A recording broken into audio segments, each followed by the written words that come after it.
Hello and welcome back to the channel. So it's finally here. After months of waiting, the anniversary update has finally come to the Nintendo Switch. First, the update came to PlayStation and Xbox, and to be honest, it was a buggy mess and almost unplayable. So my hopes weren't exactly high when it was announced that the update would come to the Switch. However, I decided to give it a fair shot, and the TLDR of it all is that it's rather good. There are still some problems that I'll be covering in a little bit, but overall the update is much better. I'll be breaking this video into several sections to try and cover it all. First, let's talk about what was added. In the update, we got two new characters, Bandit and the Heretic. Unlocking Bandit has the same requirements as Huntress used to have, beating Stage 3, and Huntress comes unlocked by default now.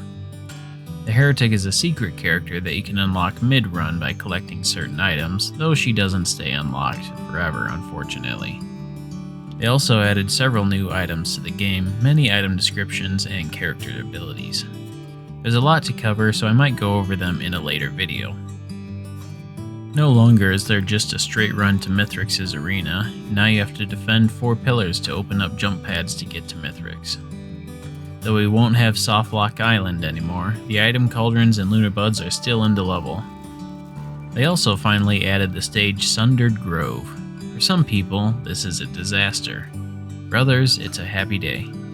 A third group probably has no idea what I'm talking about.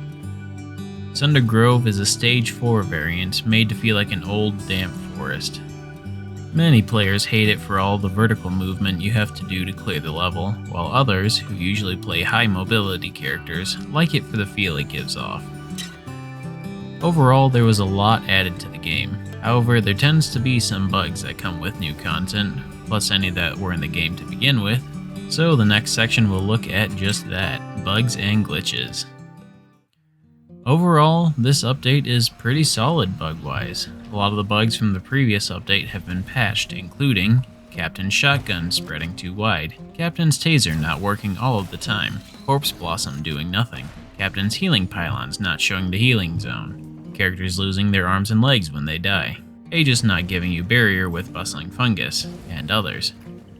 With the previous bugs out of the way, let's look at the bugs the other consoles got. One of the big things that I was worried about with this update is the infinite ATG glitch that both the Xbox and PlayStation got. This is the infinite missile glitch that kept shooting missiles until your game crashed. I did a few runs picking up all the items that people have said seemed to trigger the glitch, but I could not get it to go off. So from preliminary testings, it seems to have been patched. Another glitch that PlayStation and Xbox got was Fire Elites applying way too much fire damage. If you just grazed a Fire Elite, it would almost always burn to death. While Fire Elites still hurt a lot, I do not think that their fire damage is as exaggerated as it is for the other consoles. Another bug that the other consoles got was that Captain could not use his 4th ability on the moon, which made it kinda hard to complete the challenge where he had to use his 4th ability on the moon. However, that was also patched for the Switch, so Captain can use all of his abilities correctly. However, even though they did a good job patching most of the glitches, there are still a few bugs that slip through. First, the Royal Capacitor item still strikes the origin of the map before striking the enemy you targeted.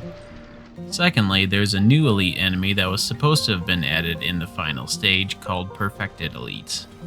Their health is completely replaced by blue shields, they slow you whenever you're damaged, and they occasionally shoot out 4 energy balls. However, these elites never made it to the moon apparently, and what we got were regular elites instead. Another little bug that got through was that the water planes that surround the map on the Gold Coast and Rally Point Delta are transparent. This was also a bug I mentioned in the 1.0 update review video that I did, so it's been around for a while. Even though a few bugs made it through, this is by far one of the more solid updates that they have released for the Switch. With the bugs out of the way, now let's look at the game's performance over a longer period of time. I decided to do a run to stage 20 since that seems to be a longer run for most people. I played with game modifiers that meant that monster spawns were doubled and they would occasionally drop items. I also picked up stacks of items that would stress the game more by spawning in particles and other things that the game would have to keep track of. In this run, the game ran rather well through the first 10 stages, with occasional hiccups here and there with the teleporters. By stage 15 though, the game was starting to consistently drop frames, and the teleporter started to become a stuttery mess. By stage 20, it had begun to turn into a slideshow more often than not. However, once I was at the final boss, a lot of the stutters went away. Again, this was with doubled monster spawns, monsters dropping items, and items picked intentionally to stress the game even more. So overall, the game held up reasonably well, though it's probably best not to go for that 100 level run on this console. So I've been rambling for a few minutes, and it's probably about time to give my final thoughts. Overall, this update has been pretty solid. While Switch players have had to wait a while longer to get it, I think it has been worth the wait. The update itself has been very good so far. However, it's been this delay that has given me some pause. One of the reasons that this update took a while was because the outcry was so great from the PlayStation and Xbox players over how broken the game was. Hopefully it won't take this much of a pushback for future updates to be this good. But anyway, that's all I got for this video. As always, like, comment, subscribe, share, and all that jazz that the good YouTubers say, and I shall see you all in the next video. Take care.